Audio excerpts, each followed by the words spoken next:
Hello again, everyone. Alex here for another image review session. For those that haven't seen these, it's just a chance for me to talk through some of the shots that I've taken recently, or at least processed recently. And I try and do these when I'm home, sort of one every week or so.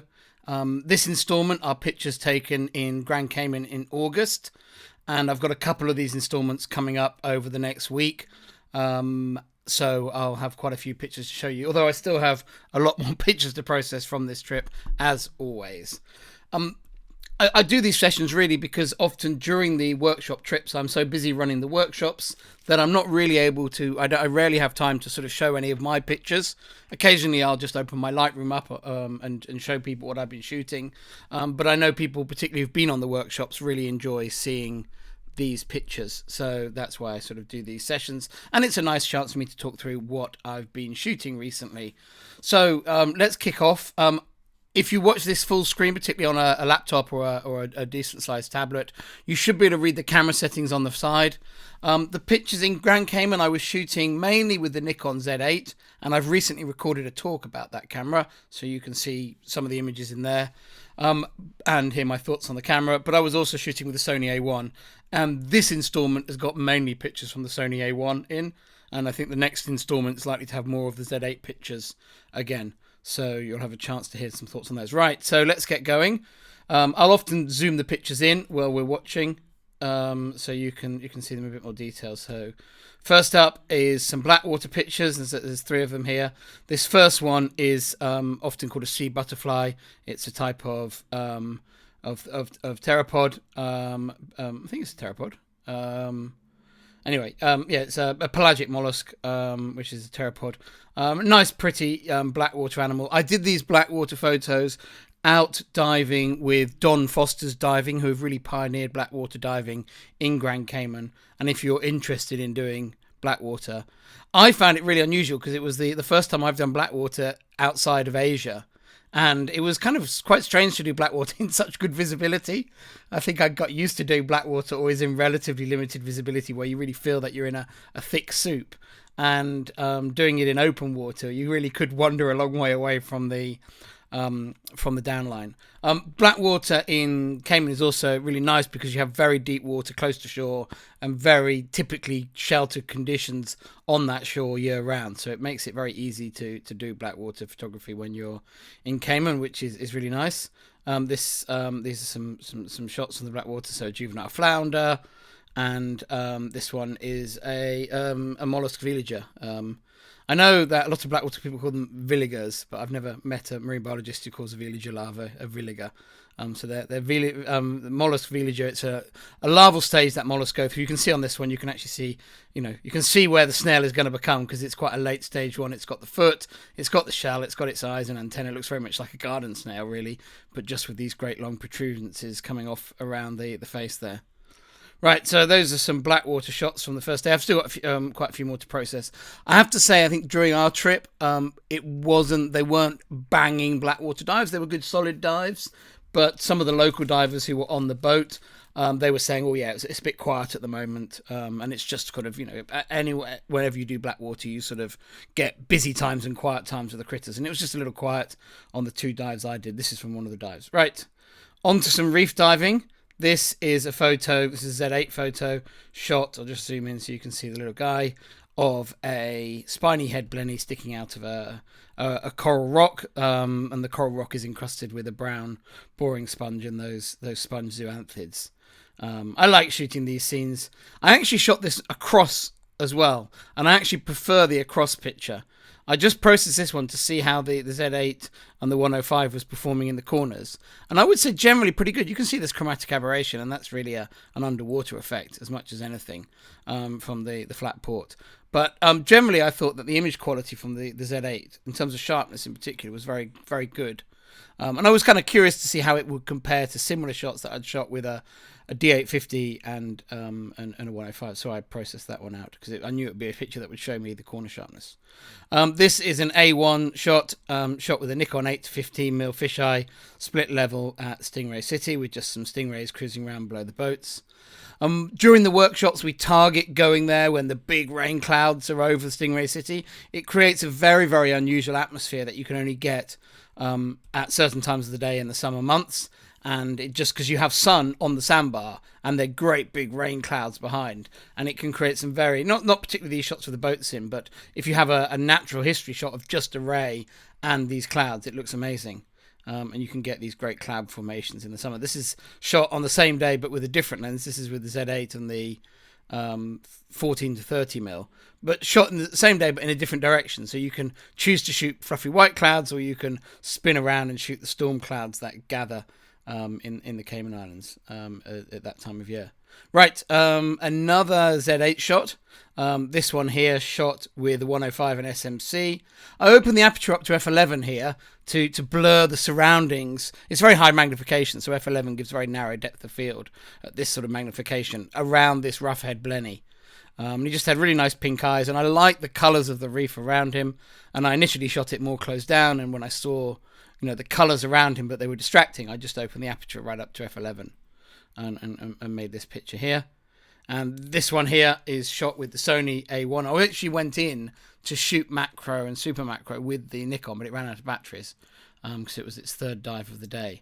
And so luckily I had the Sony on the boat with me, so I was quite relaxed about it. So I grabbed the Sony and carried on shooting super macro. And right at the end of the dive, found 4 of these bumblebee shrimps on a sea cucumber, which was really, really nice.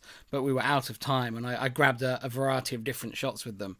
And I really like this one with the wider space, just because I like the patterns of the sea cucumber. And then you've got the bumblebee shrimp on it. And I'll zoom in, you can see Mr. Bumblebee. There he is with his lovely stripy body. Oh, it's not loaded properly. Let me just click again. Oh no, I clicked in the wrong place.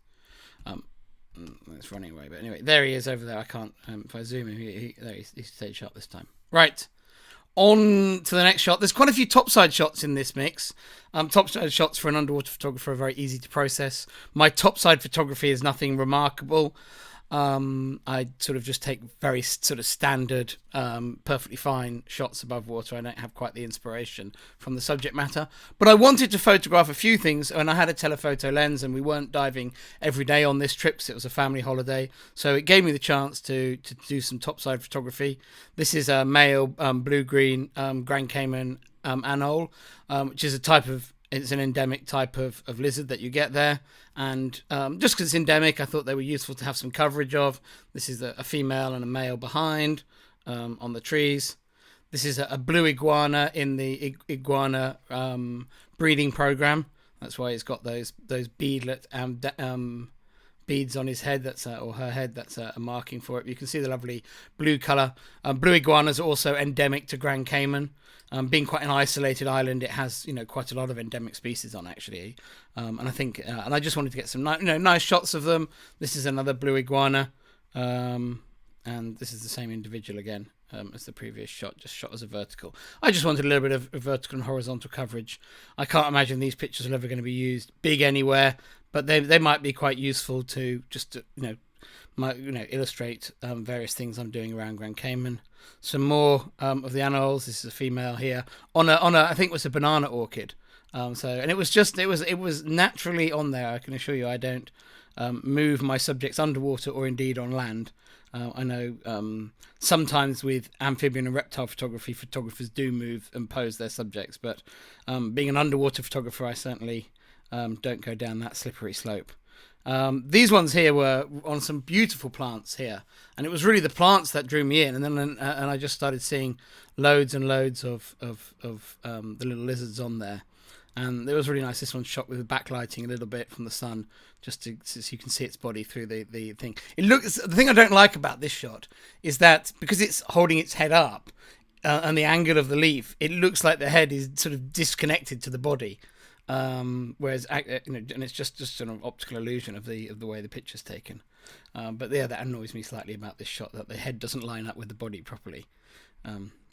Right, back underwater. These are some spiny head blennies shot diving at Macabuca, one of the shore dives in Cayman. Just shooting these. This is they're shooting these with the Nikon Z8 and the 105 and the SMC. Nice high, nice magnification, really sharp if it loads up at 200%. You've got great detail on these guys. They look, really, really sharp. Lens, very happy with the image quality, or the sharpness anyway, of the Z8. I think the image quality is a little bit lower than, certainly at the lower ISOs that we typically shoot underwater. It's a little bit lower than the D850, but only just really. I think the colours aren't quite as nice. It doesn't quite hold the highlights as well as the D850. But overall, I think the image quality is superb, and it's well in excess of what we need for almost everything, almost all the time. Another Z8 macro shot of this is a cleaning. This is, I think, a shark nose goby actually. I'll just zoom in on his face. You can see his face there. With his when I click in then and move it a little bit, it goes unsharp. So let me just zoom in so you can see it properly. There we go. The cleaning goby shot with the 105. That one shot on f13. I opened the aperture a bit on that one just to blur the background. Some more Blackwater diving shots. This is an anemone larvae, a dragonet larvae, a larval pipefish. This is a pelagic polychaete worm, type of worm. Not quite sure the species. And then back to, I'll show you these again. So this is the worm and the pipefish. And then back to Topside with a few bird shots as well. I just use those days of not diving in Cayman, which is rare for me, just to grab a little bit more coverage of some of the Topside wildlife. This is certainly not an amazing photograph, but they're useful to have. And I had a decent lens with me, and obviously with the cameras that we have, and particularly the mirrorless cameras, they eat up these types of subjects. So this is a tricolour heron. And these are snowy egrets. Photograph these quite a lot in Florida. They're very common in the trees here. When you go to see the manatees and things, you see these guys a lot. But I do love their fluffy heads. And I like this slightly wider shot. I like this one's eating. Oh, let's zoom right in now. This one's eating, and the reflections. This was taken early in the morning. Very nice light. This is an Annie. It's called a smooth build Annie. I was obsessed with these when I was young because I never used to see any parrots, and these they look very much like a normal bird, except they've got this kind of big parrot-like beak, and I always loved seeing these. Wait a sec, it's got zoomed in way too much. I'll go back to 200%. I used to love seeing these when I was young, so it was great to be able to shoot them. And this was just shot out the car window, actually up at the dive site at Babylon. We were just parked on the shore up there, not to dive, just it was a nice place to stop for a bit. And this guy was in the bushes, and it's sea grape. And yeah, nice to be able to shoot him. Then some Cayman parrots. The Cayman parrots are endemic to the Cayman Islands. They're a sort of subspecies of the Cuban parrot, I think. And this one here is eating. You can see he's munching away on some part of this plant. And another shot of the same individual here, just perched in the tree. And this is another individual on another tree. But nice to get the chance to shoot some of the Cayman parrots. I've not really I've not usually taken a long enough lens to shoot them before, and it was nice to get those. So sorry for the above water pictures. There's a couple more above waters. This is a Sargassum raft. Anyone who's been around the Caribbean, particularly in the last few years, knows how much of a problem the Sargassum is there, in that the amount of pelagic Sargassum has really increased throughout the Caribbean region. And when it washes up onto the land, it obviously washes up and starts to rot. When it rots, it absolutely stinks, and it was horrible taking this picture. But also it releases a lot of sulfur. So it's also can be quite poisonous and causes a lot of problems.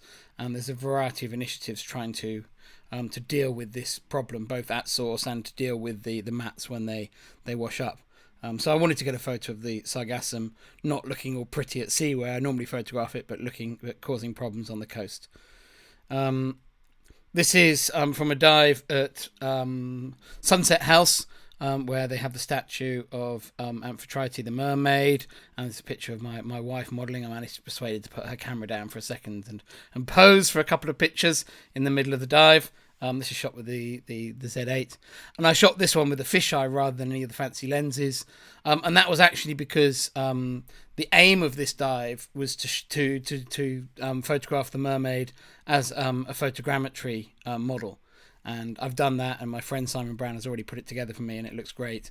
But that's for a book project, so I probably won't show that picture for a while. Not that it's I mean, the thing with photogrammetry is it looks like it was, so you're not going to get any surprises when you see it.